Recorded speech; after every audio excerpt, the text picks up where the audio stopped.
Hello guys, bersama saya lagi dalam Orat Nopo Channel. So, ini adalah ucap tamah daripada Perdana Menteri sebelum memasuki perkara-perkara penting ya dalam Belanjawan 2025 Kerajaan Madani. Jadi antaranya adalah fakta yang selalu dipusingkan oleh geng-geng daripada Perikatan Nasional. Sitro Pembangkang, Walan Tit, Lebay-Lebay, Ahli Parlimen PAS dan sebagainya. Kerana apa sahabat semua, pada pandangan saya mereka sangat takut dengan kejayaan Kerajaan Madani hari ini. Kerana itu mereka begitu bersungguh-sungguh untuk membina persepsi kononnya kerajaan hari ini kerajaan gagal, kononnya kerajaan hari ini ya gagal pulihkan ekonomi, nilai ringgit jatuh kononnya, pelabur lari kononnya. Tapi semua itu sebenarnya sahabat semua hanyalah satu permainan politik sempit, politik kotor yang cuba dimainkan oleh pembangkang. Jadi saya ingin membawakan anda sebenar fakta yang akan dikongsikan oleh Perdana Menteri kita ketika dalam ucapannya sebentar tadi dalam pembentangan Belanjawan 2025 Malaysia Madani. Jadi tanpa membuang masa sahabat semua, ayo kita bersama untuk menonton dan mendengar sendiri ucapan daripada Perdana Menteri kita, Datuk Seri Anwar Ibrahim.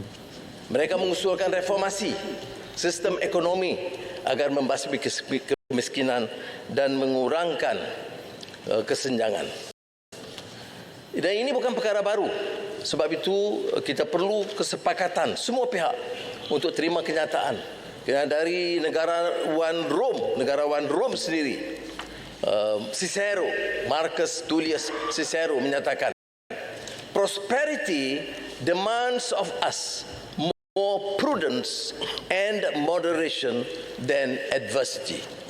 Jadi menyemangati maksud tersebut, kita mesti berhemah dalam soal perbelanjaan dan memahami keperluan pengurusan dan lebih bertanggungjawab. Yang dipertua, Malaysia berada di persimpangan. Ekonomi dunia berdepan dengan cabaran yang terus mengasak tanpa henti.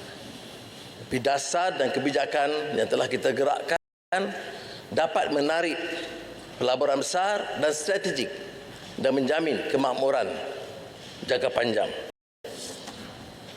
Saat mengambil alih tampuk pemerintahan negara, Kerajaan Madani menetapkan satu hala tuju yang jelas, bahawa keterlanjuran tidak boleh diteruskan dan dipertahankan.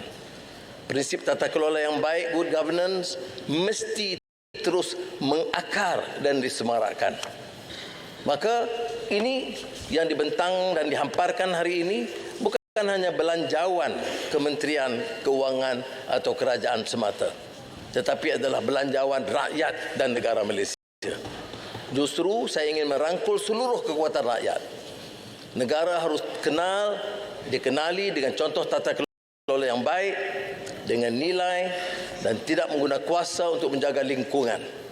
Maka dengan penuh tawaduk, saya bentangkan belanjawan ini agar dihadam maksud dan manfaatnya buat rakyat dan negara.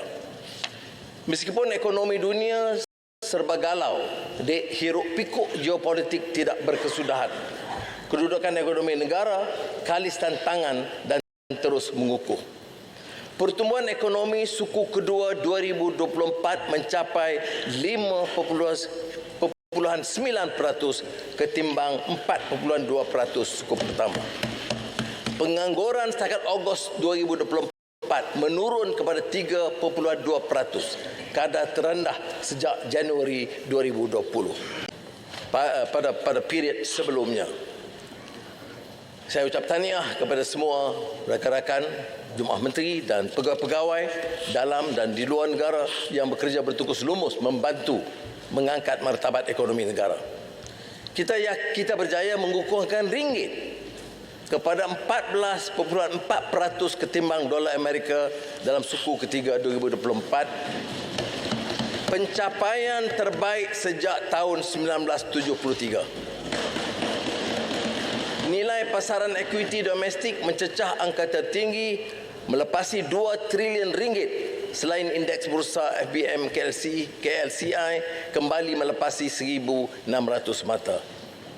Taraf kredit berdaulat berjaya dikekalkan. Prestasi ekonomi mengatasi jangkaan dan unjuran. sama ada dari segi pertumbuhan, pelaburan dan nilai ringgit, menggambarkan keyakinan pelabur dan kejayaan awal dari langkah pembaharuan ekonomi madani.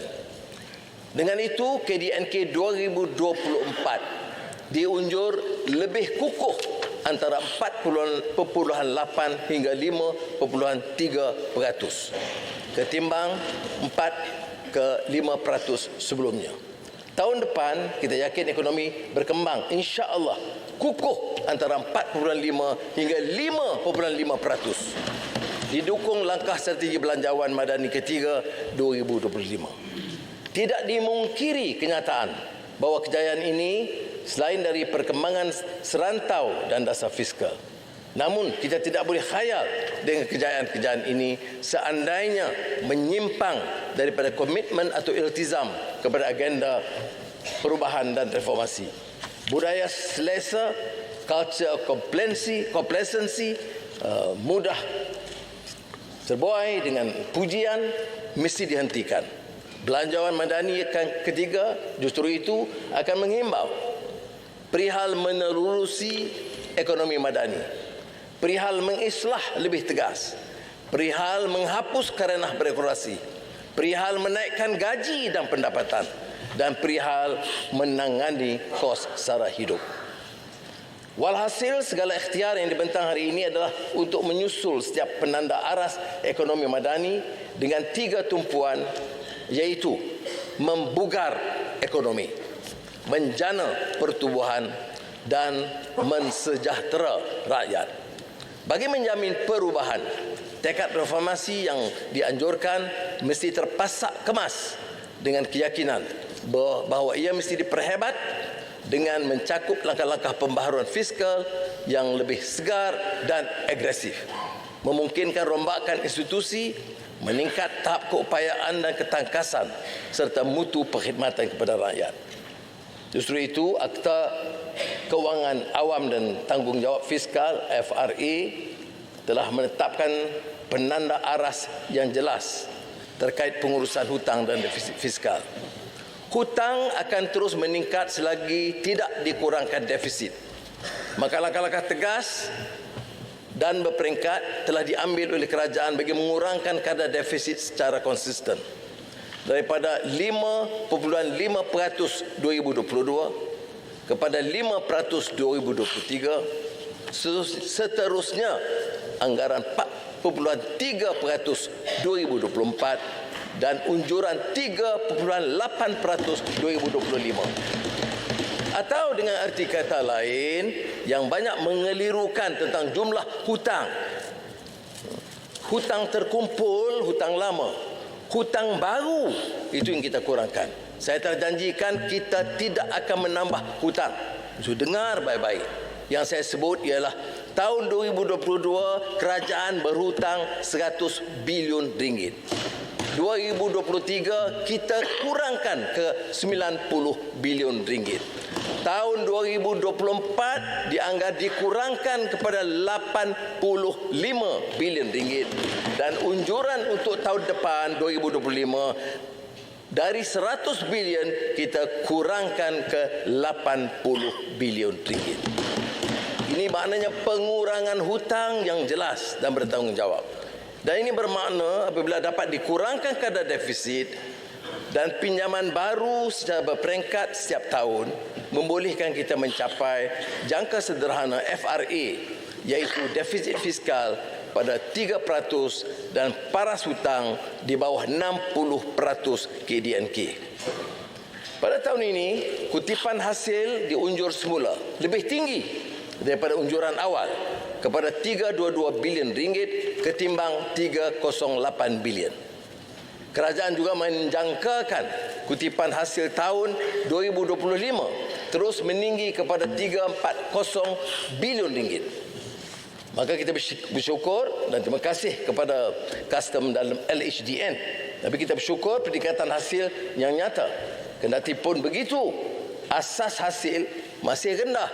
Malaysia menggunakan sistem percukaian, pengutipan hasil antara terendah di Asia, sementara perbelanjaan subsidi memuncak ke paras tertinggi di rantau Asia.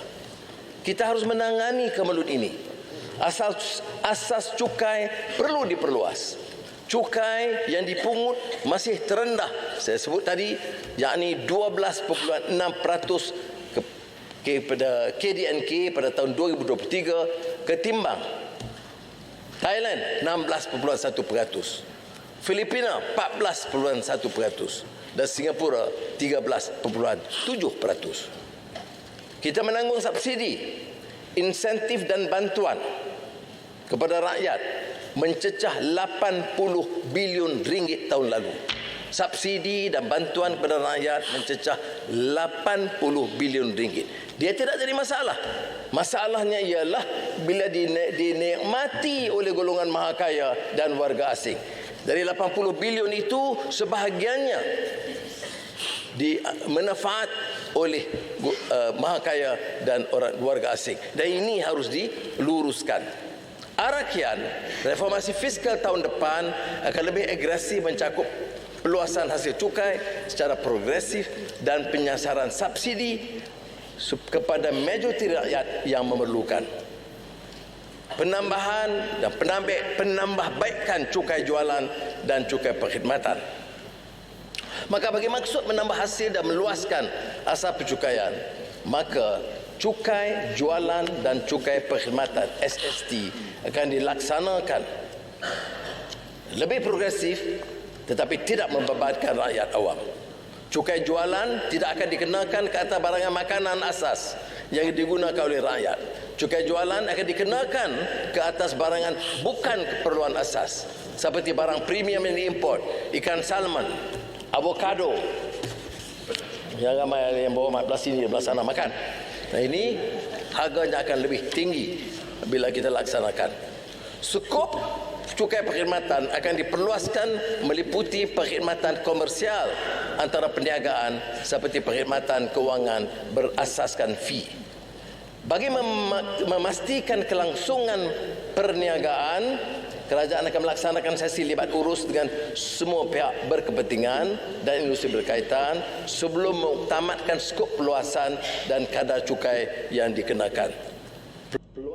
Alright, so itu dia sahabat semua. Ini bahagian pertama ya. Ucap tamah daripada Perdana Menteri berkaitan dengan belanjawan.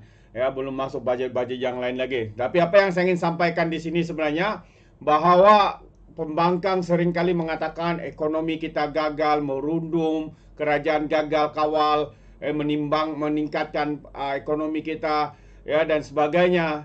Tapi sebenarnya sahabat semua, apa yang mereka katakan itu adalah satu, saya dengan yakin menyatakan bahwa itu adalah satu pembohongan. Dengan fakta-fakta, dengan graf yang ditunjukkan oleh Perdana Menteri kita sebenarnya tadi menunjukkan bahawa negara kita berada pada landasan yang tepat. Negara lain, negara ASEAN seperti Thailand dan Indonesia mengatakan Malaysia adalah pencabar yang hebat di ASEAN ini. Ya, apabila banyak pelaburan-pelaburan masuk di dalam negara kita, apatah lagi pelaburan itu bukannya kecil. Ya, pelaburan itu daripada syarikat-syarikat besar seperti Amazon, banyak lagi lah, saya lupa nama dia kalau saya sebut satu-satu terlalu banyak. Ya, jadi ini sahabat semua, apa yang sedang diusahakan oleh kerajaan kita hari ini di bawah pentadbiran diketuai oleh Perdana Menteri kita Datuk Seri Anwar Ibrahim menunjukkan tanda positif untuk negara kita. Dinyatakan juga hutang ya berkurangan, tapi pembangkang mengatakan hutang kita makin bertambah. Pada tahun 2022 kalau saya masih ingat 100 bilion ringgit dipinjam oleh kerajaan PAS dan Perikatan Nasional membuatkan hutang itu makin meningkat. Tahun 2023 kerajaan mengurangkan pinjaman hutang baru kepada 90 dan seterusnya tahun lalu 2024 84 bilion ringgit. Maksudnya jika pinjaman itu berkurang, maksudnya pinjaman ataupun pinjaman itu akan kepada hutang baru itu akan berkurang kerana tidak bertambah seperti mana yang dilakukan ya oleh kerajaan PAS dan Perikatan Nasional sebelum ini bersatu. Jadi ini yang sengaja dipusingkan. Ya, hutang yang mungkin meningkat itu kerana bunga dan sebagainya, tetapi dari segi hutang, tambahan hutang baru itu tidak berlaku di dalam kerajaan hari ini. Ya, inilah. Tapi kita tahu kerja dan tanggungjawab yang dilakukan sepatutnya menjadi semak dan imbang, tapi sebaliknya menjadi menyemak di dalam Dewan Rakyat, di sosial media dan sebagainya, dengan membuat kenyataan-kenyataan yang palsu, yang salah, dengan bina persepsi buruk kepada kerajaan hari ini. Jadi apa pandangan anda sahabat semua? Anda boleh berikan ya di dalam ruangan komen. Jadi terima kasih. Izinkan saya untuk mengundurkan diri, dan seperti biasa peribahasa mengatakan tapapun kangkap 2 tahun keinginan. Dalam bahasa Melayunya, tepuk dada, tanya selera. Jadi kita akan rungkai satu demi satu ya apa yang telah diumumkan dalam pembentangan Datuk Seri Anwar Ibrahim sebentar lagi, termasuklah bantuan-bantuan yang telah dinaikkan ya, program dan sebagainya. Jadi sampai sini saja, sekian, bye bye.